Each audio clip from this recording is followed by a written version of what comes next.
Bom dia, irmãos. Tudo bem com vocês? Graça e paz. Como a gente tem bastante irmãos que vêm de igrejas pentecostais, eu podia começar com a paz do Senhor, né? E para quem já é daqui a muito tempo, bom dia, só tá bom. É o costume. Vou retomar aqui a minha série sobre obras da carne versus fruto do Espírito. Hoje é a última reflexão sobre obras da carne. E eu entendo que até agora foi mais chicotada, né? Mas pensando bem, eu acho que vai continuar sendo chicotada depois que a gente entrar também no fruto do Espírito.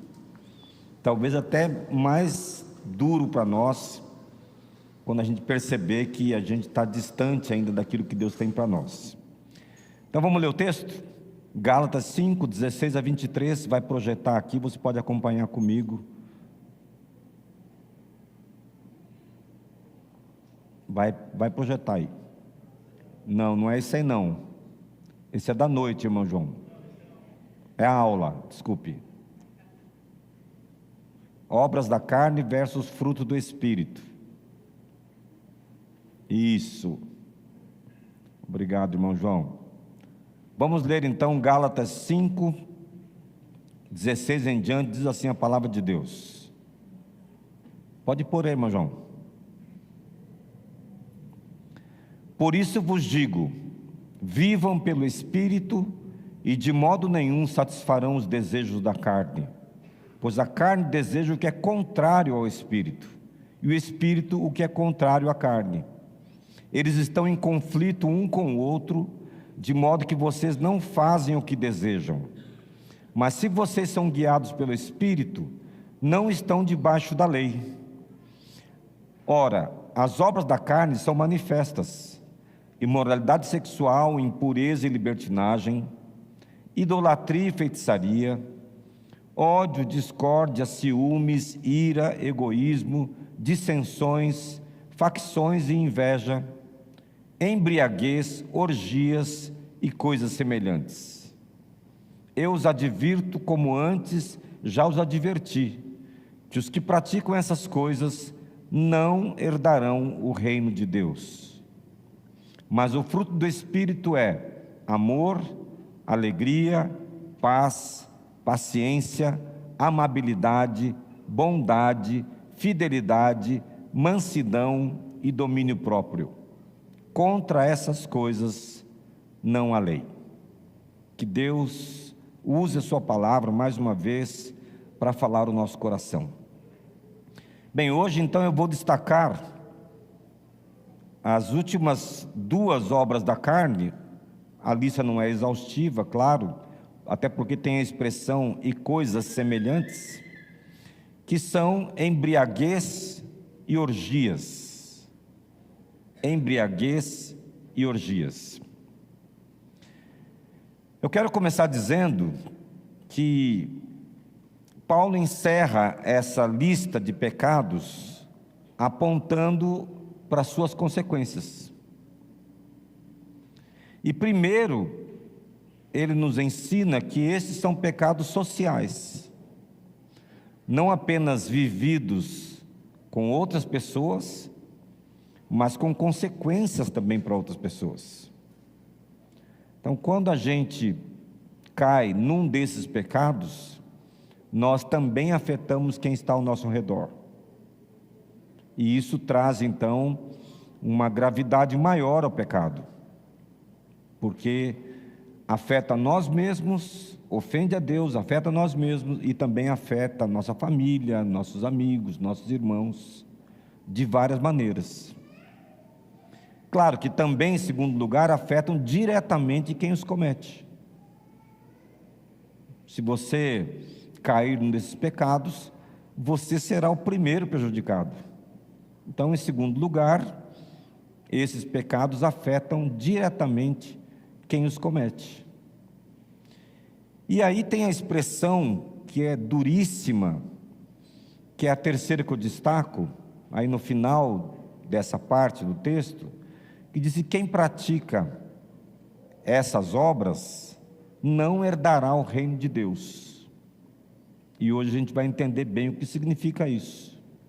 Porque se for, por exemplo, que você não será salvo se praticar essas coisas, então a gente está lascado, né?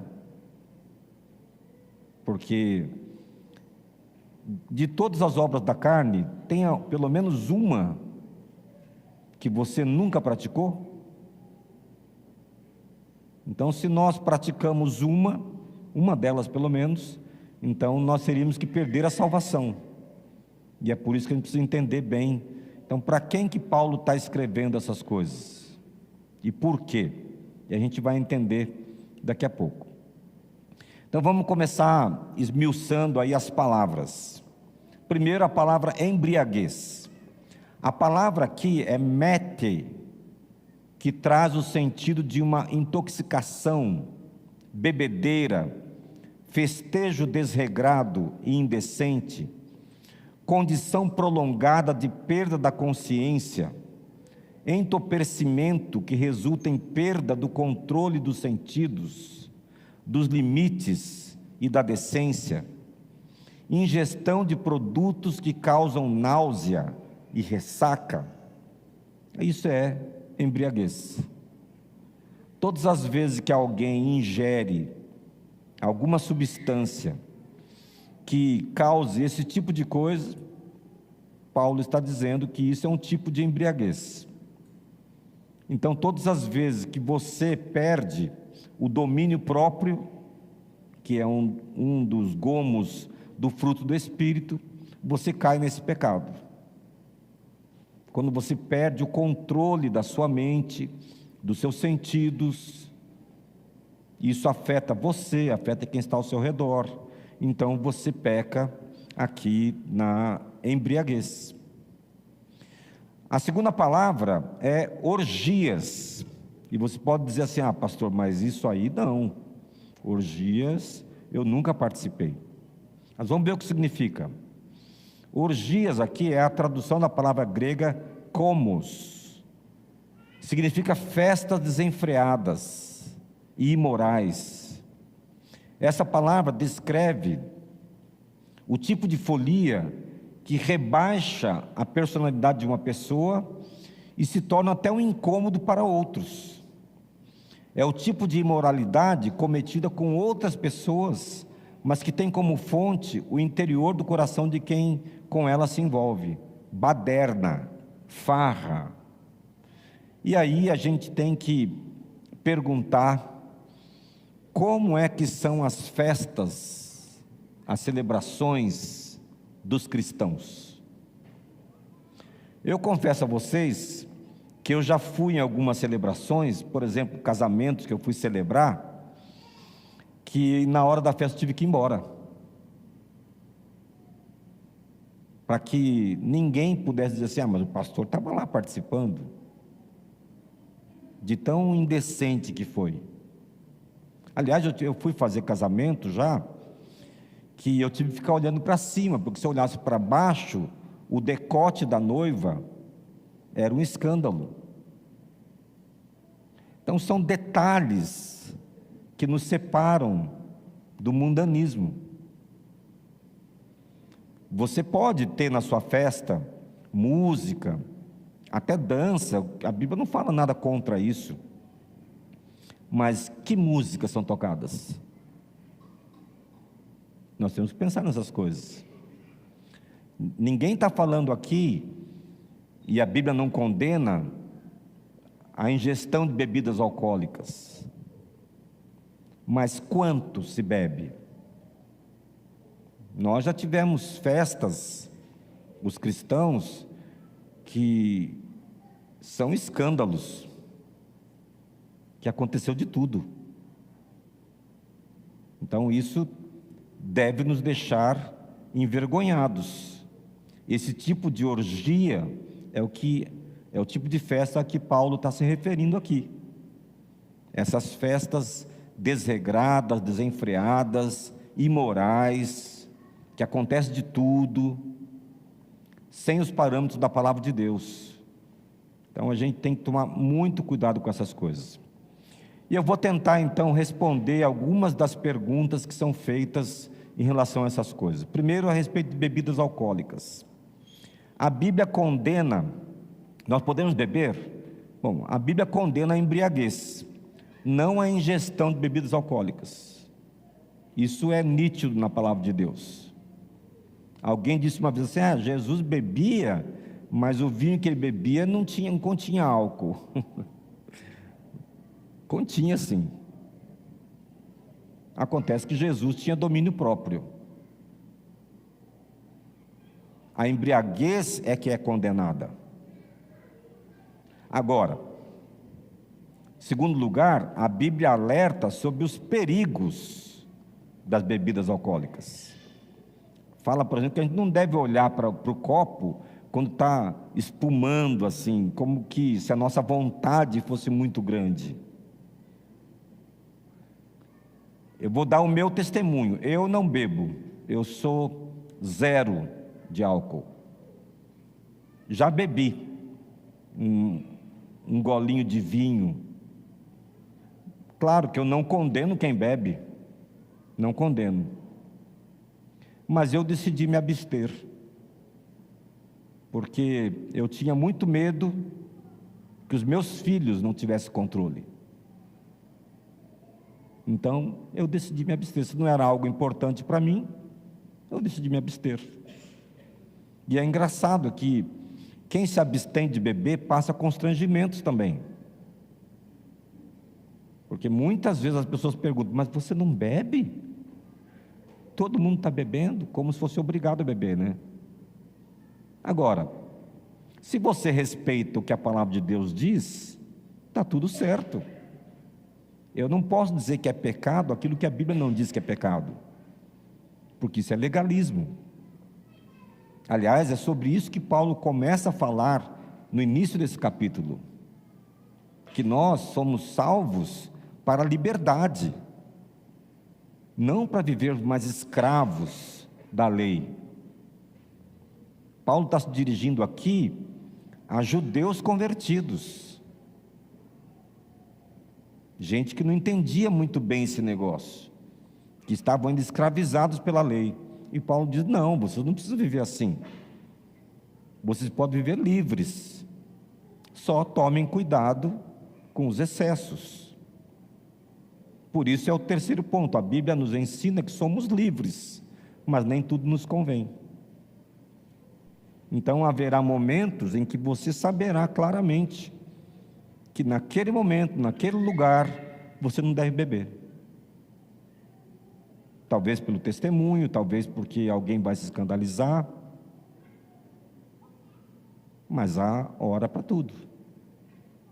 Se você pensa assim: não, eu vou beber mesmo e quem quiser se escandalizar que se lasque, esse também não é o espírito cristão.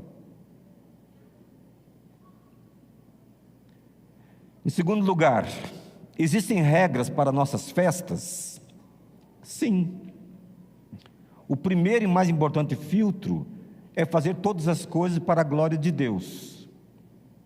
Então você deve perguntar: esse tipo de festa glorifica a Deus? Deus se agrada disso? Deus está feliz com o que está acontecendo aqui? É o primeiro e mais importante filtro. Porque se Deus não se agradar, se tiver alguma coisa acontecendo que Deus reprova, então não é para fazer, não é para participar. Isso é nítido na Escritura. Mas que fique claro, em segundo lugar, que Deus não é contra nós festejarmos, muito pelo contrário. O nosso Deus é um Deus de alegria. Aliás, o Eclesiastes já diz que nós devemos estar sempre vestidos com roupas de festa.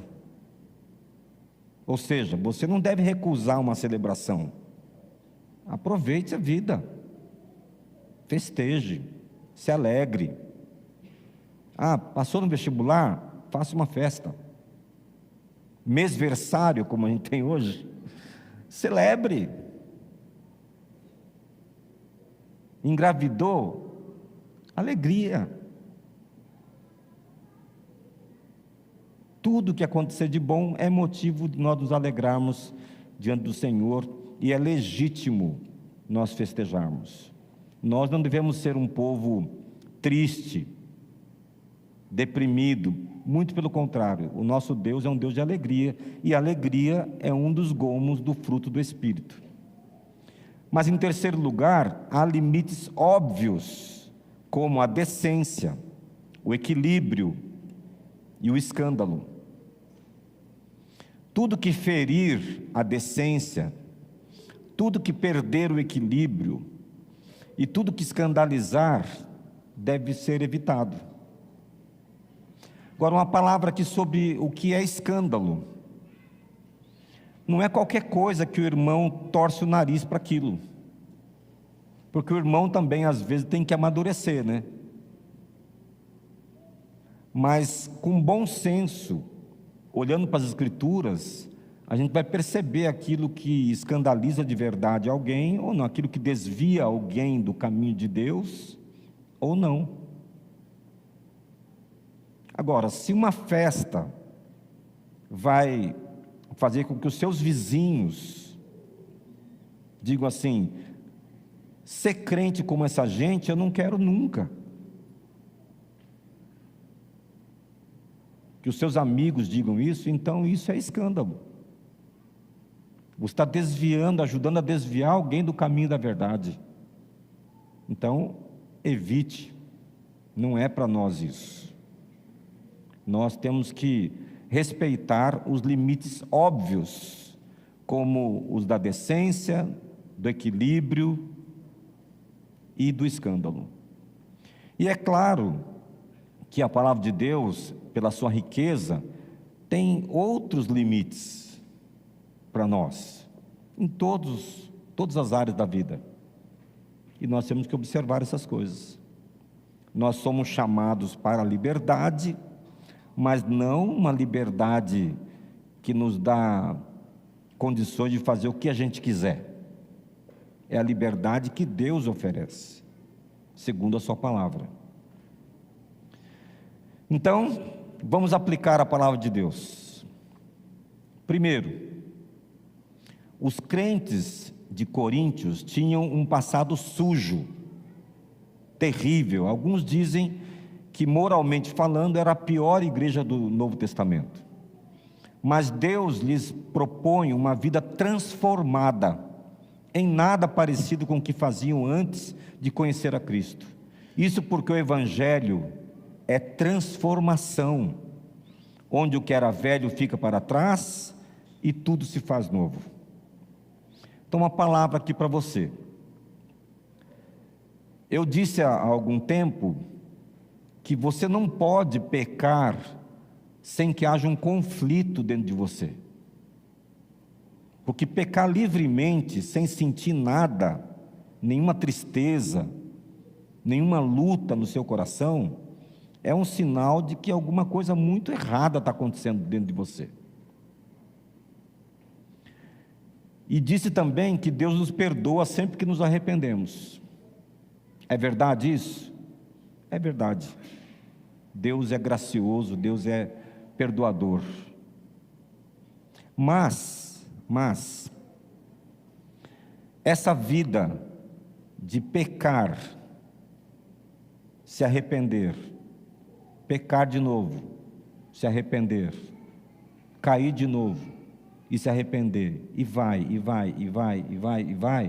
irmãos, o que é isso? Que brincadeira de mau gosto é essa? Essa vida suja, medíocre, não é o que Deus tem para nós. O Evangelho é transformação, é vida renovada. Então, quem mentia, não minta mais. Quem roubava, não roube mais. Se você estava agindo com imoralidade, não haja mais assim. Nós precisamos nos vestir com a roupa de Cristo. Então pare com esse efeito sanfona na vida cristã? Que peca e se arrepende, peca e se arrepende, peca e se arrepende. Deus está falando assim: mas que palhaçada que é essa? Que brincadeira de mau gosto que é essa? Que tipo de arrependimento é esse? Que não traz transformação. Segundo lugar, nós somos seres altamente viciantes, mas como cristãos, somente o Espírito Santo pode nos controlar. Esta é uma regra máxima para nós. Quem nos controla é o Espírito.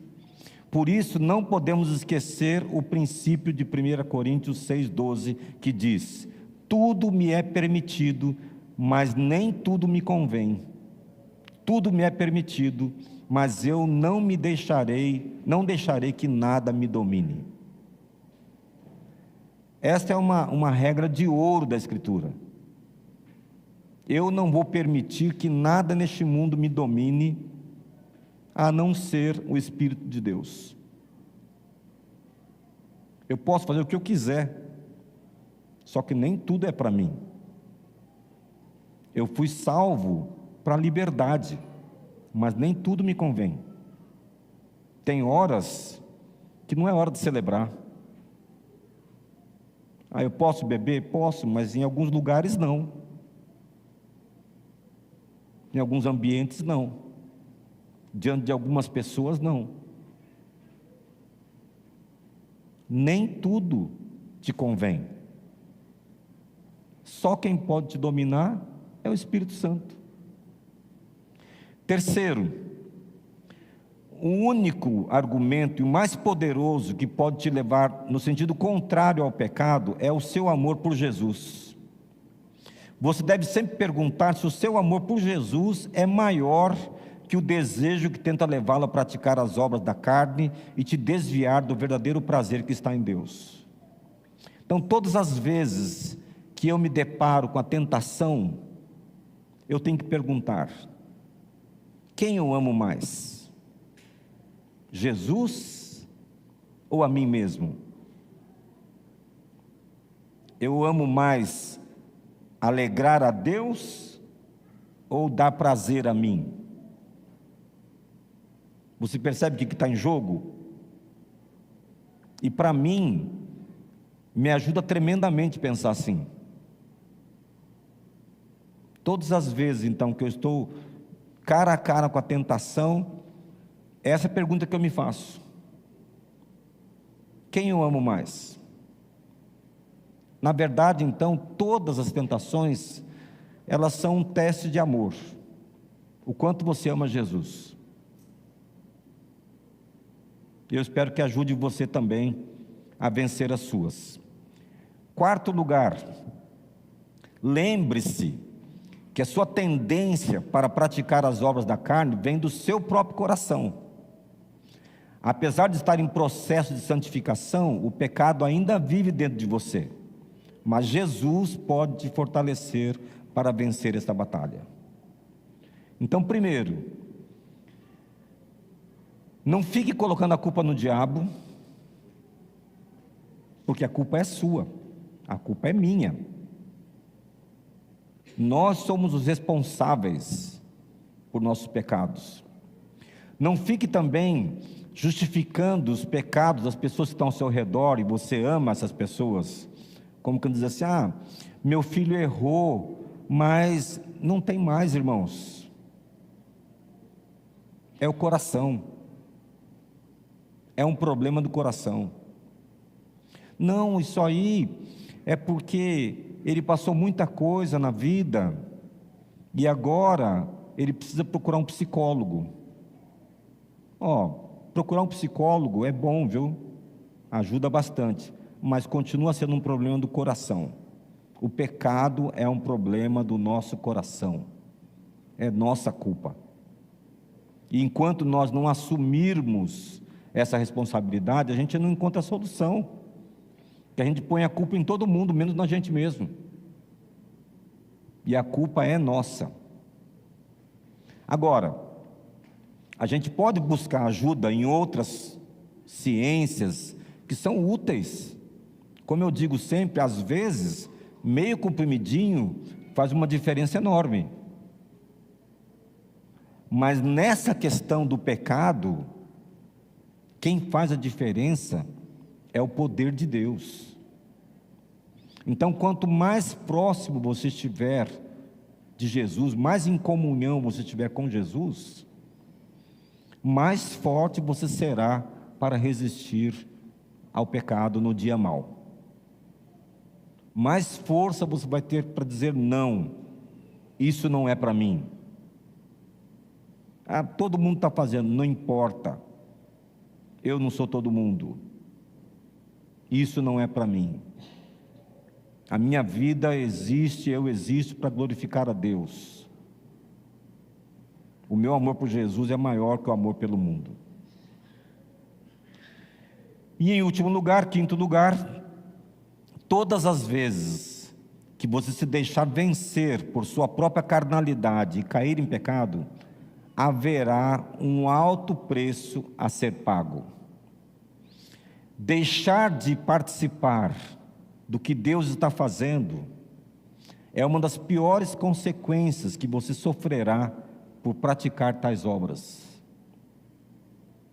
Então, quando o texto diz que aquele que pratica estas obras da carne não herdará o reino de Deus, não está se referindo à perda de salvação,